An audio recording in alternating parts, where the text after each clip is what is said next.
오늘도 거룩한 주일을 맞이해서 함께 모여 예배하는 모든 분들에게 하늘의 복과 땅의 복이 충만하게 임하시기를 주님의 이름으로 축원합니다. 오늘 우리는 마태복음 14장 13절로 21절까지 말씀을 봉독했습니다. 이 말씀은 너무나도 많이 알려진 말씀이죠. 신앙생활 오래 하신 분들은 교회학교 때부터 수도 없이 들었던 말씀이 아니겠습니까? 오병이의 기적의 말씀이에요. 이 말씀은 마태, 마가, 누가, 요한복음에 다 기록될 만큼 아주 중요한 말씀이기도 합니다. 이 말씀의 배경은 어떻게 되는 거죠? 예수님께서 여자가 낳은 사람들 중에서 가장 큰 자라고 평가를 했던 세례 요한, 그 세례 요한이 올바른 말을 했다고 해서 헤로드 왕이 목을 잘라 죽였죠. 세례 요한이 순교를 당한 후에 참 예수님의 마음은 굉장히 불편했던 것 같습니다. 잠시 예수님께서 하시던 일들, 치유하고 말씀을 선포하고 진리를 가르쳤던 일들을 중단하시고 홀로 배를 타시고 저기 나사렛 호수 북동쪽에 있는 벳세다 광야 쪽으로 가셨어요. 거기서 좀 쉬실 마음이 있었던가 봅니다. 그런데 예수님을 따르던 사람들이 어떻게 알고 여러 거울에서 걸어서 예수님이 계신 구구까지 찾아가세요. 예수님은 배 타고 지름길로 그냥 갔는데 이 사람들이 걸어서 올 때까지는 굉장한 시간이 좀 소요됐을 겁니다. 힘도 들었을 거예요. 그러나 그들이 예수님께 찾아왔는데 그 숫자가 많았어요. 성인 남성만 5,000명이었으니까요. 여자들과 어린아이들까지 합하면은 한 2만 명 정도는 좋게 되었을 거죠. 그 여기저기서 꾸역꾸역 예수님한테 몰려오는 그 사람들을 보고 우리 예수님은 참 불쌍히 여기셨어요. 저들이 얼마나 나의 도움이 필요하면은 저기 왔을까? 얼마나 사모하는 마음이 있었으면 여기까지 그렇게 걸어왔을까? 이렇게 생각하니까 불쌍한 마음도 들고 해서 그들의 병을 고쳐주고 천국 복음도 선포하셨거든요. 그런데 날이 저물었어요. 제자들이 예수님께 말씀을 드립니다. 주님, 저들이 먹을 것을 먹여줘야 되는데 어떡하면 좋겠습니까? 저들이 가까운 동네로 가서 음식을 각각 사 먹으러 가면 되지 않을까요? 이렇게 말씀을 드렸죠. 그때 예수님이 뭐라고 말씀했어요? 너희들이 먹을 걸 주어라, 그렇게 말씀하세요. 아니, 그게 맞는 말입니까? 거기 온 사람들은 다 대부분 가난한 사람들이에요. 설령 돈이 있다고 하더라도 아니 2만여 명의 사람들이 그 시골 동네에서 어디서 음식을 사 먹겠어요? 그게 지금 합대가 안 맞는 얘기를 예수님이 하셨거든요. 그래서 제자들이 무척 당황을 하면서 주님, 우리가 뭘 가진 게 있습니까? 어떤 아이가 물고기 2마리와 벌뚝 5개가 들어져 있는 도시락 하나 우리에게 갖다 주었습니다. 이걸 받으십시오. 이렇게 예수님께 내어놓았거든요. 그때 예수님이 뭐라고 말씀하셨습니까? 여기 있는 사람들 50명, 100명씩 다 둘러 앉도록 하라, 그렇게 말씀했거든요. 그때는 6월절이 가까운 때라 이스라엘은 건기와 우기로 나눠지거든요. 우기 때는 11월부터 3월까지인데 계속 비가 많이 내려요. 건기 때는 그 반대로 비가 안 내리거든요. 마침 건기 때라 이제 잔디 위에 앉기가 쉬웠습니다. 그렇게 해서 예수님이 결국 물고기 2마리와 벌떡 5개로 기적을 행하셔서 5,000명이나 되는 사람들 모두 다 합하면은 2만 명 정도 사람들을 배불리 먹이고 부스러기를 다 걷으라고 해서 걷어보니 12강줄이나 남게 되었다 하는 말씀입니다. 자, 그러면은 여러분, 이 기적의 말씀은요, 어떤 과정을 통해서 일어나는가? 오늘 하나님은 그걸 우리에게 말씀해 주고 싶어요. 여러분, 오늘 이 말씀을 이해를 하시려면은 우리가 다 한 것 같지만은, 그러나 이 말씀은 깊이 묵상할수록 거기에 숨겨진 진리가 있어요. 우리 주님이 이 기적을 행하실 때 어떤 과정을 통해서 이 기적을 행하셨는가? 우리는 거기 그 베세다 광야에 있었던 그때 일들을 우리가 좀 더 머리에 떠올리면서 이 말씀을 읽을 필요가 있습니다. 여러분, 오병이의 기적은 언제 일어났습니까? 여기 말씀에 예수님께서 하늘을 우러러 축사하실 때 일어났다, 이렇게 말씀하거든요. 하늘 우러러 축사했다. 자, 그러면 여기 축사했단 말이 도대체 무슨 말씀입니까? 축하의 말을 했단 말이에요? 아니면은 뭐 무슨 다른 어떤 행동을 했다는 겁니까? 여기 축사라는 단어가 도대체 무슨 뜻이에요? 이 축사라는 이 헬라어는 유카리스테오라는 단어인데, 이 단어는 감사하다라는 뜻이거든요. 영어 성경 NIV 성경에도 그렇게 나와 있고, 우리가 종종 보는 쉬운 성경 있잖아요. 쉬운 성경에도 감사 기도를 드렸다, 이렇게 번역을 해놓고 있습니다. 여러분, 감사는 은혜에 대한 감정의 표현이죠. 행동의 실천이죠. 그러나 입을 가진 사람은 누구나 다 감사를 할 수 있지만, 그러나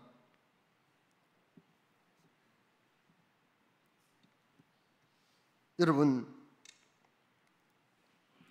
우리 예수님께서 감사기도 드렸다, 이것은 조금 이해가 좀 안 되는 부분이 있습니다. 무슨 말씀인가요?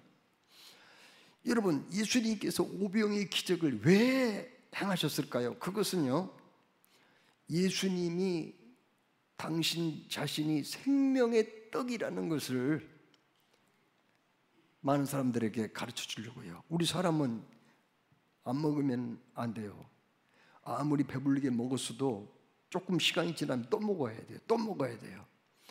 생명의 떡이라는 말은 예수님을 믿으면 예수님의 그 생명의 떡이신 예수님으로 말미암아 영생을 얻는다, 영원히 산다, 그런 말씀 아닙니까? 또 예수님이 오병이의 기적을 행하신 것은 다름이 아니라, 이건 정말 놀라운 일이잖아요. 누가 이런 일을 하겠어요? 하나님이나 할 수 있죠. 바로 예수님이 그리스도이심을, 성자 하나님이심을 보여주기 위해서 이런 일을 하신 거죠. 자, 예수님께서 성자 하나님이시라는 말이에요. 하나님의 영원전부터 계신, 하나님 하늘 보좌 우편에 계신 하나님의 아들이시란 말이에요. 이 땅에 오신 그리스도요 메시아라는 말이에요. 아니, 그런데 그런 성자 하나님이 무슨 기도를 해요? 기도할 필요 없잖아요. 그러나 여기서 기도하신 것은, 기도라는 게 얼마나 중요한가, 특히 감사 기도, 이 감사가 얼마나 중요한가를 우리에게 깨우쳐 주시기 위해서 감사 기도하시고 놀라운 기적을 행하셨다고 하는 말씀입니다. 여러분, 감사가 얼마나 중요한가.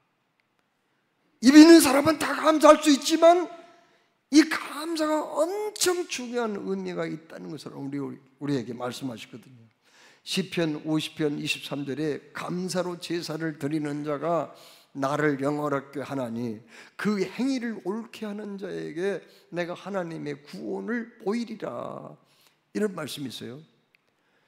여러분, 감사는 뭐라는 거죠? 여기 말씀, 감사는 제사라는 거예요. 제사, 하나님이 받으시는 향기로운 제사다. 감사로 제사를 드리는 자, 그렇게 말씀했죠. 그 다음에 감사는 뭐예요? 나를 영화롭게 하나니. 여러분, 하나님이 우리를 당신의 형상대로 지으신 목적이 뭐예요? 영광을 받으시기 위함이죠. 이사야 43장 7절에 내가 내 영광을 여호와의 창조한 자를 오게 하라. 그들을 내가 지었고 만들었느니라. 이렇게 말씀했거든요. 그런데 감사를 통해서 하나님을 영화롭게 할 수 있다는 거예요. 또 뭐라고 말씀했어요? 그 행위를 옳게 하는 자에게 감사야말로 올바른 행동이라는 거죠. 우리 사람이 뭐 100가지 1000가지 행동을 할 때 그 행동이 다 옳다고는 말할 수 없죠. 그렇지만 감사만큼은 이건 하나님 보시기 정말 옳은 행동이라는 거죠. 그 행위를 옳게 하는 자에게 내가 하나님의 구원을 보이리라. 하나님의 구원을 보인다는 말은 무슨 말이에요? 진정 하나님께 감사하는 사람은 구원을 받은 사람이란 말이에요. 이미. 그래서 이 감사가 굉장히 중요하다는 거죠. 예수님이 기적을 행할 때 감사기도 드렸다.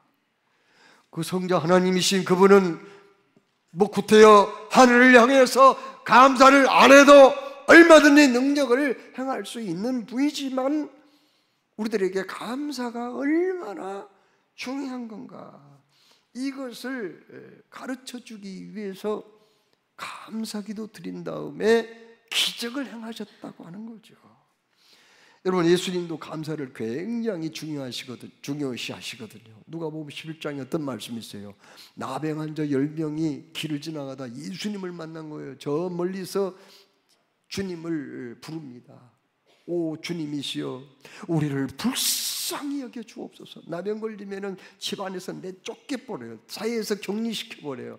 저기 동굴 속이나 움막집에 거기에 있다가 그냥 죽는 날까지 거기에 있다가 죽는 거예요. 이거 금방 죽지도 않아요. 3년 5년 동안 온몸이 점점 막 썩어 들어가서 죽는 병이에요. 그래서 이 나병을 보통 천형, 하늘이 내린 형벌이라고 그렇게 얘기를 하거든요. 그런데 이 나병 걸린 사람들이 그 동굴 속에 있다가 너무 배가 고프면 못 견디고 나와요. 혼자만 다니다가는 누구에게 당할지 모르니까 때를 지어서 이렇게 구걸을 하거든요. 그러다가 예수님 만난 거예요. 예수님 부릅니다. 우리를 불쌍히 여겨 주옵소서. 이때 예수님 뭐라고 말씀하셨죠? 너희들이 가서 제사장에게 가서 너희들의 몸을 보이라, 그렇게 말씀하거든요. 레위기 13장 14장 말씀을 읽어보면은 나병 걸린 사람들은 자기가 그 병이 나병인가 아닌가를 어떻게 진단받아야 되느냐, 제사장한테 가지고 보여야 됩니다. 그러면 단순한 피부병인지 나병인지 그걸 진단을 해줘요. 그 다음에 이제 몸이 좀 치료받을 가능성은 별로 없지만은 그 몸이 좀 나은 것 같아요. 그러면은 지금은 격리되어 있는 가운데 있기 때문에 가정으로 사회로 복귀하려면은 제사장한테 또 가야 됩니다. 자기 몸을 다 보여줘야 돼요. 그래서 제사장이 이제 병 다 나았다 이렇게 판정을 하면은 그때 이제 가정으로 돌아갑니다. 그때부터는 성전에 올라갈 수도 있는 거죠. 그래서 예수님이 가서 제사장한테 가서 내 몸을 보이라는 말은 거기 무슨 뜻이죠? 병을 고쳐줄 의도가 있어요, 없어요? 있지요. 그래서 그 사람들이 제사장한테 가다가 중간에 병이 나아버린 거예요. 모두 10명인데 병이 나으니까 얼마나 기뻤겠어요. 벌쩍벌쩍 뛰고 그냥 그 참 기쁜 마음은 뭐라고 형용할 수가 없는 거죠. 이제 사랑하는 처자식 만날 수가 있게 되었구나. 이제 내 꿈을 이루게 되었구나. 내가 이제는 인간답게 살게 되었구나. 얼마나 기뻤겠어요. 기쁨까지는 좋지만은 이 사람들이요, 자기의 그 기쁨의 도취에서 제갓길로 다 가버린 거예요. 그러나 그 중에서 사마리아 사람 딱 한 사람, 이 사람만 예수님께 다시 돌아옵니다. 그리고 예수님께 엎드려 절을 올리면서 감사를 하죠. 그때 예수님이 뭐라고 말씀해요? 나병 나은 사람이 다 10명이지 않느냐? 9명은 어디 갔느냐? 이런 말씀을 하셔요. 그건 뭘 말해줘요? 감사하지 않는 사람들은 참 섭섭하다는 거 아니에요? 실망스럽다는 거 아니에요? 우리 주님은 지금도 우리 각 사람에게 얼마나 큰 은혜를 내리신지 몰라요. 우리를 구원하신 거, 그것도 은혜죠. 우리의 길을 인도하시는 거 은혜죠. 우리를 위해서 기도하시고 또 합력하여 선을 이루시는 일들, 그리고 나를 보호하시고 지켜주는 일들, 세상 끝날까지 나와 함께 하시겠다고 하신 약속대로 늘 우리 주님이 나와 함께 하시는 이 은혜가 얼마나 큽니까? 크고 작은 은혜, 이 은혜를 우리가 받고 살아가는데 가끔은 감사 안 할 때가 있어요. 주님의 사랑을 받으면서도 잊어버리고 망각할 때가 있습니다. 그때는 주님의 마음이 어떨까요? 섭섭하다는 거죠. 그걸 말씀하시는 거예요. 실망스럽다는 거죠. 여러분, 바로 우리 주님이 감사를 얼마만큼 소중하게 여기는가. 그래서 우리 예수님이 하늘 우러러 진심으로 감사 기도를 드리시고 기적을 행하셨다 하는 말씀이거든요. 그러면 예수님이 드린 감사는요, 어떤 감사였을까요? 첫째로 작고 하찮은 것에 드리는 감사 기도였어요. 여기 지금 예수님 앞에 뭐가 있어요? 제자가 가지고 온, 어떤 아이가 도시락 싸가지고 온 거 뭐예요? 보리떡 5개와 물고기 2마리, 그거잖아요. 그건 하찮은 거라니 말이에요. 하찮은 거. 보리떡, 이게 옛날에는요 개떡이라고 그랬어요. 왜 개떡이라는 줄 아세요? 그건 쌀겨나 보리겨를 아주 잘게 찧어가지고 이걸 반죽해가지고 만든 그 떡이 겨로 만든 떡이 겨떡이 우리나라에서 겨떡. 이게 나중에 이제 개떡이 되는데, 개떡이 보리떡으로 된 거죠. 보리를 고운 가루로 빻아가지고 반죽을 합니다. 거기 좀 단맛도 있어야 되기 때문에 사카린도 좀 거기 치는 거예요. 그래가지고 그걸 어떻게 한 줄 아세요? 솥에다가 물을 붓고요, 거기다가 나무 가지를 꺾어가지고 좀 거기다가 솥에다 넣습니다.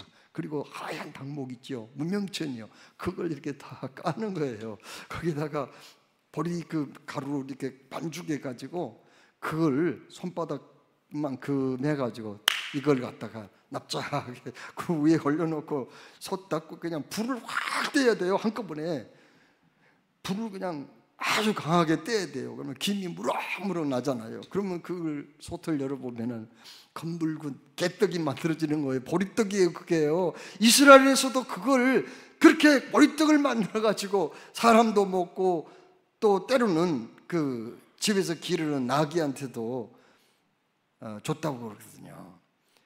근데 그 떡은 맛이 좀 없어요. 영양가도 좀 떨어져요. 그런데 이 한 아이가 도시락으로 그거 쌓은 거 보니까 부잣집은 아이는 아닌 것 같아요. 가난한 집 아이 같아요. 그거라도 먹으려고 가져왔잖아요. 그런데 예수님이 그걸 놓고 기도했다는 거 아니에요. 감사 기도예요. 또 뭘 가져왔어요? 물고기를 가져왔다고 그러네요. 여기 성경 말씀에 물고기 그 헬라어 원문 보니까 옵사레온이라고 나왔거든요. 옵사레온은 뭘까? 여러분, 갈릴리 호수에서 밤에 어부들이 고기 잡거든요. 그래가지고 아침에는 이제 그 고기를 정리를 합니다. 길이가 좀 큰 거, 상품 가치가 있는 것들은 따로 광주리에 넣어가지고 그 어시장에 갖다가 팔거나 집으로 가져갑니다. 그러면 조그만 그 고기도 잡힐 거 아니에요. 그 고기는 어떻게 하지요? 그냥 물에다가 던져서 살려주거나 아니면은 그냥 거기 그 호숫가에 버리고 가요. 그러면 어부들이 다 철수를 하면은 그 다음에 누가 오느냐? 가라는 집 사람들이 와요. 그걸 가지고요. 그리고는 그 호숫가 쭉 돌면서 어부들이 버린 거 있잖아요. 조그만 고기. 이걸 다 주워 담습니다. 가난해서 그거라도 먹어야 되니까요. 그거 가지고 가가지고 그걸 기름에 튀겨가지고 소금에 찍어 먹는 거예요. 그게 옵사레온이에요. 이 아이가 그걸 가져온 거예요. 보리떡, 깔깔하고 맛없는 보리떡, 그리고 옵사리온, 그거 하찮은 거 가지고 온 거예요. 그런데 그걸 우리 예수님이 앞에 두고 감사기도 드렸다는 거예요. 여러분, 우리 주님은 우리에게 뭐라고 말씀해요? 하찮은 것도 절대 놓치지 말라는 거예요. 네가 작다고 생각한 거 크게 생각하지 않고 이게 엄청난 선물이라고 생각하지 않는 것이라 할지라도 주님이 내게 도와주시고 함께 하신 것에 대해서는 놓치지 말라는 거예요. 감사 기도를 할 줄 알아야 된다는 거예요. 하나님은 감사의 절기를 만드셨습니다.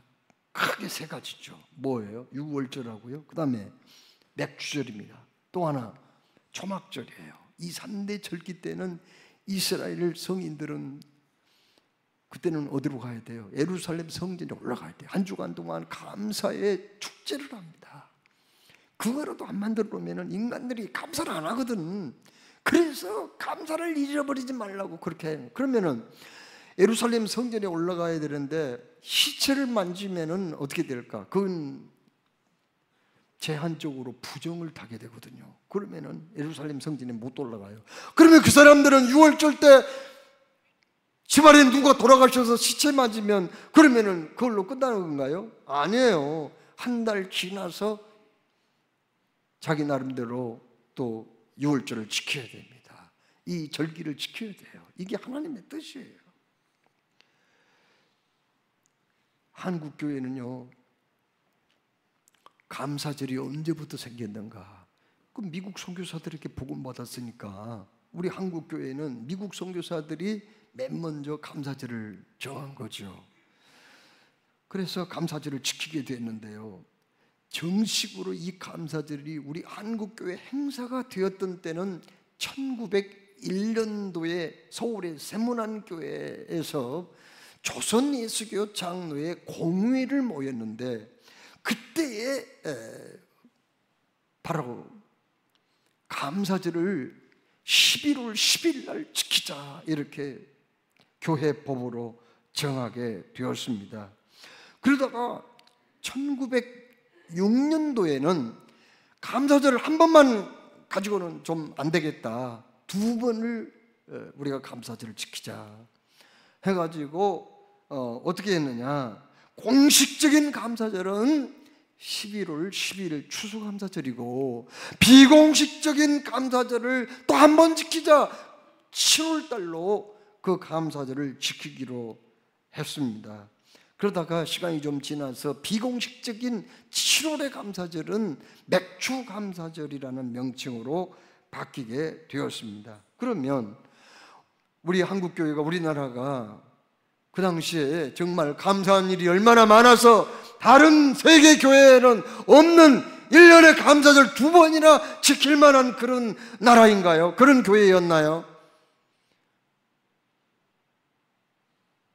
우리나라는 일제 때 얼마나 일본 사람들에게 고통을 많이 당했는지 몰라요. 농사 좀 지어놓으면 공출이라는 명목으로 식량 다 뺏어가지요. 거기다가 뭐 무기 만든다고 녹그릇, 밥그릇 다 가져가 버리죠. 심지어 교회 정까지 다 떼가 버리죠. 우리나라 사람들 먹을 게 없어가지고요, 보릿고개를 지나가야 했습니다. 보릿고개라는 게 뭐예요? 보릿고개는 이 벼는 10월 달에 추수하잖아요.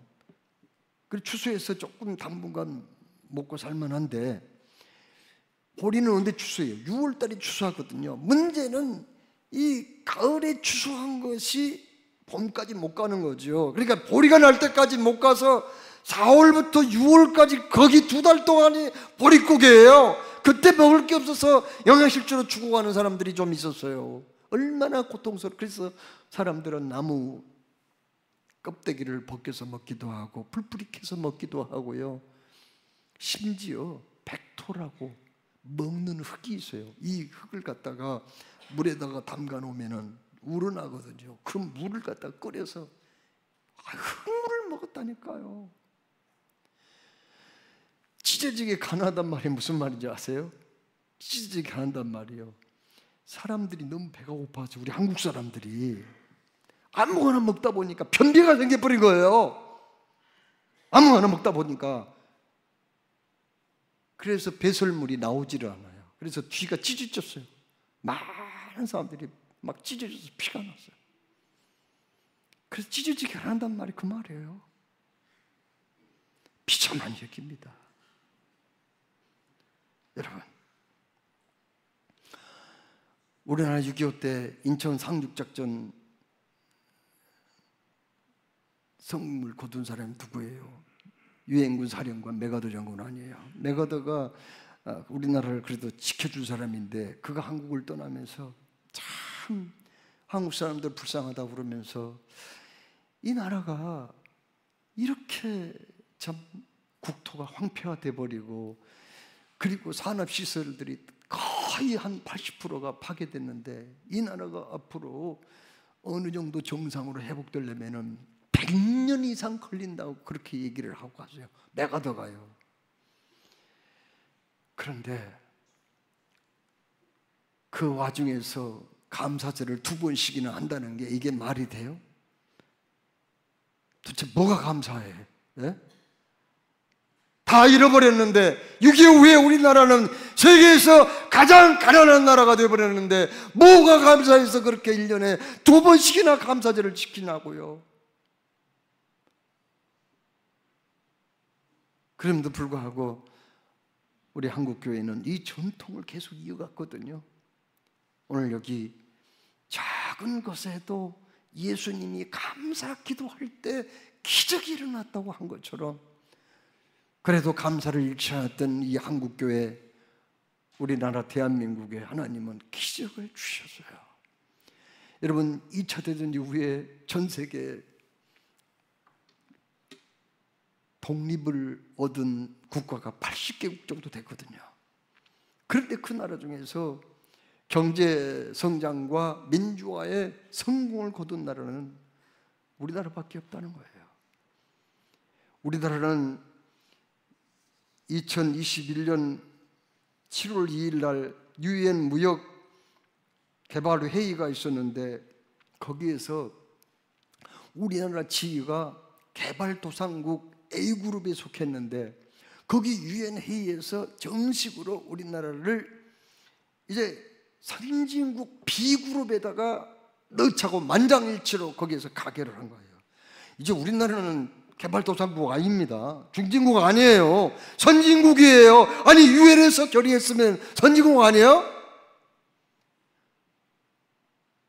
한 달 전에 저는 그 반가운 뉴스를 들었어요. 작년 우리나라 1인당 국민소득 GNI라고 그러거든요. 1인당 국민소득이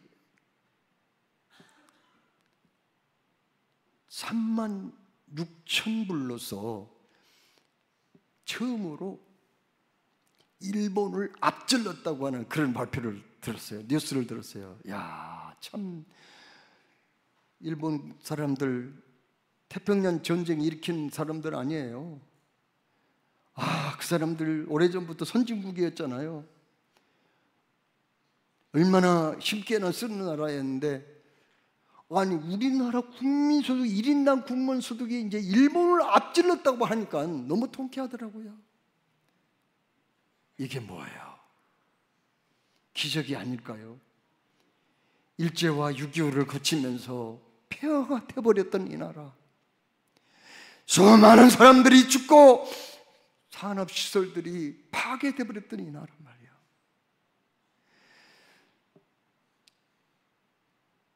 자원이라고 할 만큼 특별한 자원도 없는 나라, 이 나라가 어떻게 이렇게 되었냐는 거예요. 예수님이 감사 기도한 후에 기적이 일어났듯이 우리나라가 이러한 하나님의 은혜가 아니고 무엇이겠어요? 작은 것을 감사할 때 거기에서 기적이 일어난다는 것을 우리는 잊지 말아야 되겠습니다.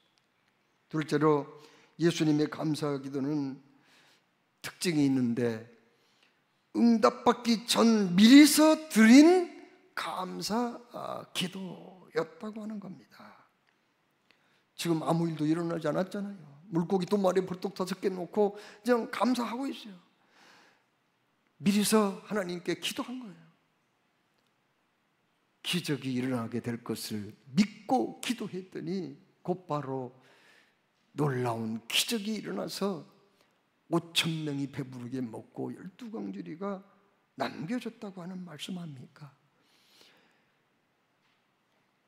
믿음은 바라는 것들의 실상이요 보이지 않는 것들의 증거라고 말씀하셨잖아요. 민수기 14장 28절에 뭐라고 말씀합니까? 그들에게 이르기를 여호와의 말씀에 나의 삶을 가르쳐 맹세하노라. 너희 말이 내 귀에 들린 대로 내가 너희에게 행하리니 라고 말씀하거든요. 그렇습니다. 우리 주님은 우리가 그냥 감사하잖아요. 이루실 줄로 믿고 감사해버리잖아요. 그러면은 우리의 말이 주님의 귀에 들린 대로 시행을 하겠다고 그렇게 말씀하셨습니다. 그렇습니다.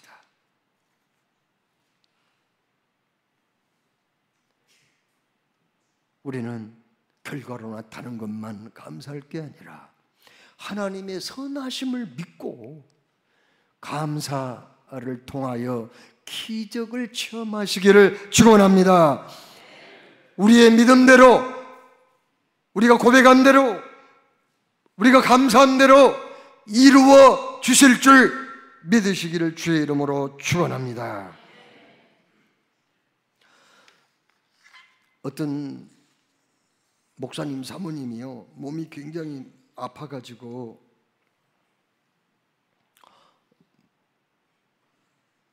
뭐 그냥 소화도 안 되고 열도 많이 나고 그래가지고 감기 처음에는 걸린 줄 알았대요. 그런데 감기는 보통 일주일 지나면은 좋아지고는 하는데 계속 그렇게 열이 안 떨어지고 소화가 안 되고 피곤하고 그래서 병원에 가봤어요. 그랬더니 의사가 위 내시경을 좀 해야 되겠다고 그러더래요. 그래서 위 내시경을 이제 하게 되었는데 의사의 얼굴이 굉장히 좀 박지 않더래요. 그러면서 하는 말이 상태가 좀 심합니다. 위암이에요. 3기쯤 되는 것 같아요. 그렇게 얘기를 하더라고요. 요즘이야 좀 의학이 많이 발달돼 가지고 뭐 위암 뭐 걸려도 낫는 분들이 많아요. 그런데 그때만 해도 위암 걸리면은 죽는 줄 알아요. 벌써 3기쯤 되면은 다 죽는다고 그렇게 할 때예요. 얼마나 충격을 받았는지 이 목사님 사모님이 그냥 덜썩 병원에서 주저앉아 버렸대요. 집에 오는데 하나님이 얼마나 원망스러운지 몰라. 그동안 열심히 교회 일을 하고 전도하고 그렇게 살았는데, 기도하고 살았는데 돌아온 것은 위암 3기라니 하면서 얼마나 실망이 되었는지 몰라요. 남편이 꼴보기 싫은 거예요. 내가 얼마나 복이 없으면 저런 인간 목사 만나가지고 내가 이 고생을 하고 그동안 교회에서 받은 스트레스 참고 살았던 것들을 말도 못하고 너무너무 고통스러운 거, 그것 때문에 꼭 병이 온 것 같아서 얼마나 그냥 남편이 그냥 미웠어요. 그런데 이분이 여기 서대문 냉천동에 감신대를 나왔나 봐요. 그 목사님이요. 어느 날 우연히 자기의 그 스승인 그 학교의 학장인 윤성범 박사님을 만나게 되었대요. 같이 차를 마시고 이런저런 지나간 얘기를 하다가 자기 그 아내가 위암 3기라는 얘기를 꺼냈대요. 그랬더니 깜짝 놀라면서 아유 어떻게 그렇게 병이 중일 때까지 몰랐는가 그러면서 걱정을 하시다가 헤어지면서 그 한마디 그 제안을 하더라는 거예요. 자네가 그 두툼한 노트 한 권하고 볼펜하고 아내한테 선물을 하게나, 그리고 거기다가 감사할 일이 있으면은 거기다가 다 적으라고, 한번 적어보라고 그렇게 부탁을 드리고 싶다고 그 한마디 하고 헤어졌어요. 그 얘기했더니 얼마나 또 화를 내면서 내가 지금 그럴 정신이 있냐고, 살 소망까지 나는 다 포기했는데 내가 지금 감사해 할 일이 있어서 거기다가 노트에다가 적을 일이 있냐고 하면서 너무 화를 많이 했다. 근데 며칠 지나고 나니까 마음이 좀 가라앉고, 남편의 그 스승께서 그 부탁을 자기한테 또 하게 했다는 말을 들으니까 그걸 좀 적고 싶더래요. 그러나 막상 적어보려니 감사하는 게 별로 없어요. 그러나 내가 그래도 예수 믿고 성령 체험하고 은혜 받은 거 감사하고, 내 아이들 그동안 건강하게 잘 자라준 거 감사하고, 시댁 식구들 중에 안 믿었는데 내가 전도해가지고 믿고, 친정 식구 시댁 식구들 다 예수 믿게 된 거 감사하고, 어찌됐든 지금까지 하나님의 은혜로 교회를 섬기게 된 것도 감사하고, 감사할 일들이 꽤 많이 있더라는 거예요. 그래서 매일같이 그걸 적기 시작했어요. 벌써 두툼한 노트가 절반 이상이 채워졌을 때, 그때는 한 6개월 정도 시간이 지났는데요. 아니 이상해, 자기는 뭐 다시 살아날 것이라는 걸 생각을 못했는데 점점 몸이 좋아져요. 소화도 잘 되고요, 피곤함도 덜하고, 또 열도 좀 내리고, 몸이 이상하게 더 좋아지는 기분이었어요. 그래서 병원에 다시 찾아가가지고 이 내시경을 다시 한번 해봤는데, 아니 의사가 고개를 갸우뚱갸우뚱 하더라는 거예요. 그러더니 하는 말이, 암세포가 없어졌네요. 그 전에 찍었던 사진도 비교를 해보면서 참 이상해요. 어떻게 된 거예요? 이렇게 해서 완치 판정을 받게 되었다고 하는 그런 이야기입니다. 여러분, 우리가 매일 이 세상을 살아갈 때 건강하게 살아야 되는데, 가장 우리 건강을 유지하는 데 중요한 것은 면역력이라고 하더라고요. 그런데 사회학자들이 조사한 바에 의하면요, 사람이 원망불평하면은 이게 정신적인 질병의 원인이 될 수 있다고 그래요. 정신과 병원의 사람들을 만나보면은 10명 중에 9명 정도는 다 누군가를 원망하는 사람이 있대요. 미워하는 사람들이 있고, 그건 원망 불평은 이 건강에 그만큼 좋지 않다는 거 아니겠습니까? 그러나 감사하고 살면은 우리 몸에 강력한 면역력이 더 많이 생겨서 질병에 강하게 된다는 그런 얘기입니다. 우리가 매일 범사에 그래서 감사하는 수밖에 없어요. 작은 일에도 감동하고 고마워하며 감사하는 사람에게는 질병도 무기력하게 될 수가 있다는 거죠. 사탄이 제일 무서워하는 사람은 누군지 아세요? 힘이 센 사람이 아니에요. 능력 많은 사람이 아니에요. 지식 많은 사람이 아니에요. 돈 많은 사람이 아닙니다. 감사하는 사람, 그렇습니다. 감사하는 사람 앞에 사탄은 무기력하게 될 줄로 믿습니다. 감사는 선택에 달려 있어요. 감사 조건이 수두룩해도 감사하지 않고 불평하기로 작정하면 온통 불평할 것밖에는 없습니다. 그러나 원망스럽고 괴로워도 감사하겠다고 결심하면 얼마든지 감사할 조건들을 발견할 수가 있습니다. 감사를 택하든 불평을 택하든 그건 자유예요. 그러나 결과는 큰 차이가 난다는 것을 우리는 잊지 말아야 할 것입니다. 주님이 사랑하는 여러분, 감사하는 자에게는 기적이 일어난다고 오늘 여기 말씀하셨어요. 감사를 하되 작은 것에도 감사할 줄 알아야 된다고 말씀하셨습니다. 감사하되 참으로 하나님이 앞으로 이루어 주실 것까지, 응답해 주실 것까지 감사할 때 반드시 그대로 이루어지고 기적이 일어날 것을 믿고 이러한 놀라운 기적의 신앙 체험이 여러분의 것이 되기를 주의 이름으로 축원합니다.